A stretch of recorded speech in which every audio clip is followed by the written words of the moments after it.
Cowboys 1H Jae S.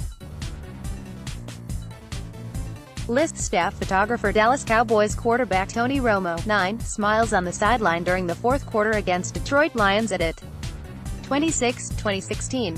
The Dallas Cowboys 142-21, Jae S. List. The Dallas Morning News by Jean-Jacques Taylor, special contributor at JJT_journalist Jean-Jacques Taylor, Cowboys insider for NBC5 in Dallas-Fort Worth, KXAS-TV, and host of Jam Session 9 a.m.-1 p.m. weekdays on 103.3 KESN-FM, answered questions during a recent live chat. Here are some highlights. I'll asked the question by now, do you think Tony Romo will ever take the next step and get into coaching? Or is it going to be broadcasting, and a lot of rounds of golf for the long haul? JJT, I'll bet you any amount that you can count that Tony Romo will never ever coach a game in the NFL. He's about to get a huge raise for being the lead broadcaster on CBS, and he can do that probably 7 to 8 months a year. The rest of the time he can play golf and hang out with his 3 sons.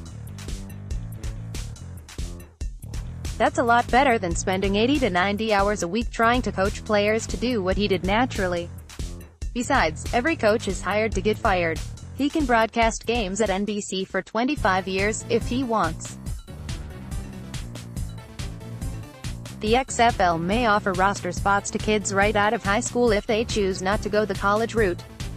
Do you see any issues with 17 to 18 years olds playing a violent game like football against adults?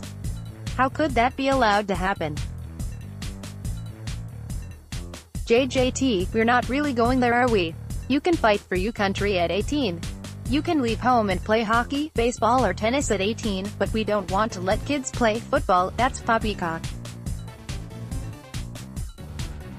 It wouldn't be the right choice for most kids, and I wouldn't want my kid doing it, but folks have the right to make choices.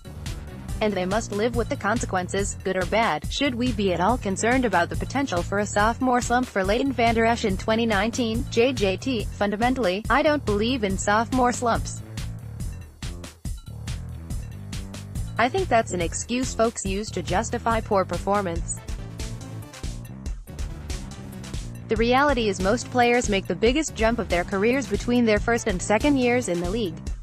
Vander Esch will be more experienced, his body will be more defined, and he'll be more familiar with the NFL culture. There's no reason his performance should dip. It should actually get better. View the entire chat.